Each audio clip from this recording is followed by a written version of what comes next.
Al-Imam Abu Hanifah, penghulu para fuqaha, yang kehidupannya penuh dengan deraan para penguasa yang zalim, keteguhannya laksana batu, hingga pendiriannya mengantarkannya kepada kematian.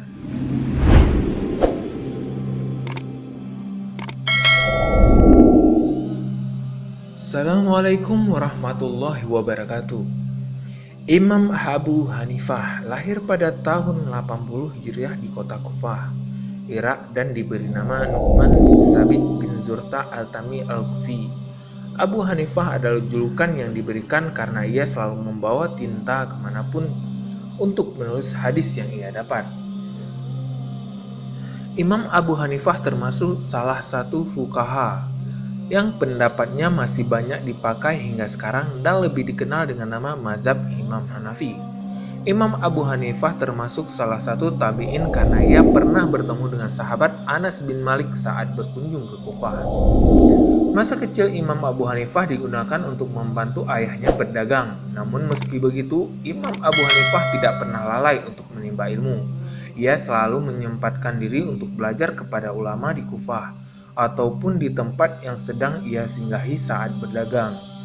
Di antara guru-guru Imam Abu Hanifah adalah Hamad bin Abi Sulaiman, Zaid bin Ali Zainal Abidin, dan Ja'far as-Sadiq. Selain dikenal dengan keluasan ilmunya, Imam Abu Hanifah juga dikenal sebagai seorang dermawan. Sebagaimana diungkapkan Qais bin Abi Rabi, Abu Hanifah adalah orang baik, paham ilmu agama, banyak menyambung silaturahmi, gemar menolong orang lain, dan sering memberi kepada saudara-saudaranya. Namun perjalanan hidup Imam Abu Hanifah tidaklah mudah. Banyak cobaan dari para penguasa yang diterimanya. Imam Abu Hanifah hidup di antara dua kekhilafahan, yaitu Khilafah Bani Umayyah dan Khilafah Bani Abbasiyah. Pada akhir kekhilafahan Bani Umayyah yang saat itu dipimpin oleh Marwan bin Muhammad, salah seorang gubernur Kufah memanggil Imam Abu Hanifah dan memintanya untuk menjadi kadi atau hakim di daerah Kufah. Namun Imam Abu Hanifah menolak permintaan tersebut sehingga ia mendapat hukuman cambuk sebanyak 110 kali. Setiap hari 10 cambukan. Ketika Khalifah mengetahui keteguhan Imam Abu Hanifah, maka ia pun melepaskannya.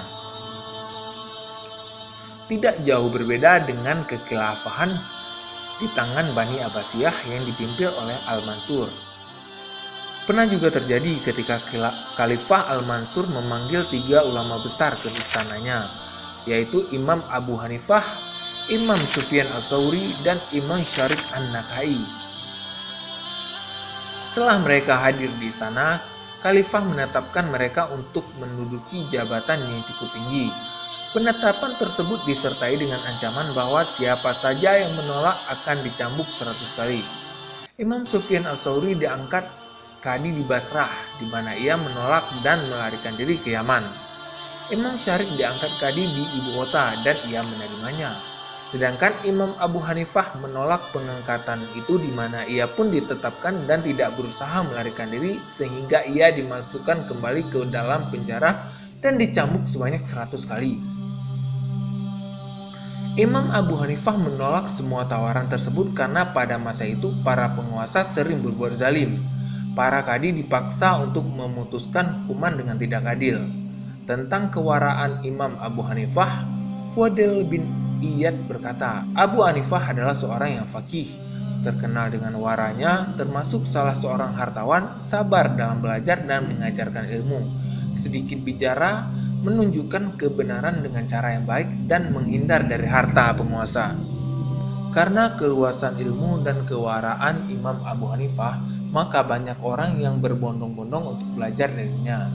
Di antara murid-murid Imam Abu Hanifah adalah Al-Qadi Abu Yusuf, Muhammad bin Hasan Asy-Syaibani, Isa bin Yunus, Abu Nuaim, dan Muhammad bin Biskir, Waki bin Jarrah, guru dari Imam Syafi'i. Imam Syafi'i pernah berkata tentang keluasan ilmu Imam Abu Hanifah, barang siapa ingin mutabahir, memiliki ilmu seluas lautan dalam masalah fikih, hendaklah ia belajar kepada Abu Hanifah.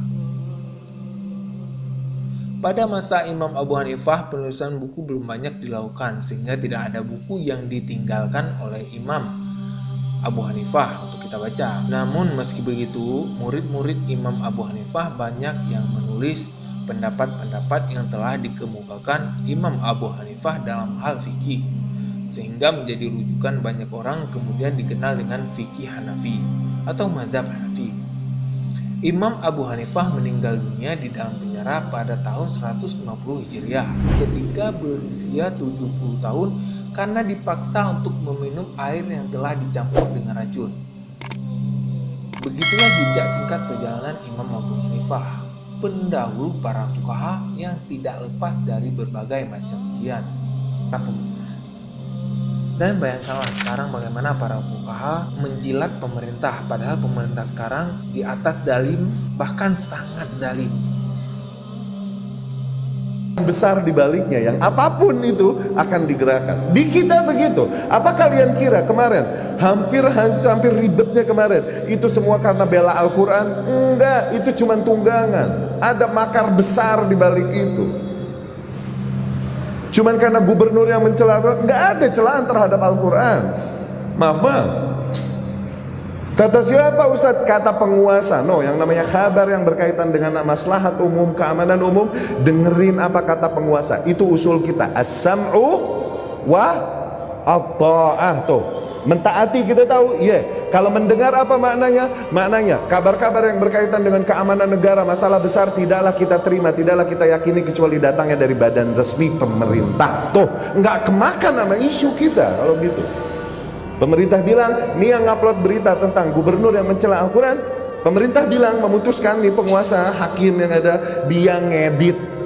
Dia ngedit apa yang dikatakan oleh gubernur tersebut. Semoga Allah kasih hidayah. Makanya di Islam, sebenarnya di syariat Islam yang kayak begini, nasehatin, peringatkan, bubar. Kenapa? Kalian mengganggu ketertiban dan maslahat umum. Masih nggak bubar, bubar, perintahkan lagi. Masih nggak mau, bubar, perintahkan lagi. Nggak mau 3 kali, tumpahin darahnya, tumpahin darahnya, tumpahin darahnya, tumpahin darahnya. Ini sampah masyarakat. Tumpahin darahnya biar cepet. Khawarij kok bugot. Lumayan mengurangi kepadatan penduduk di Jakarta.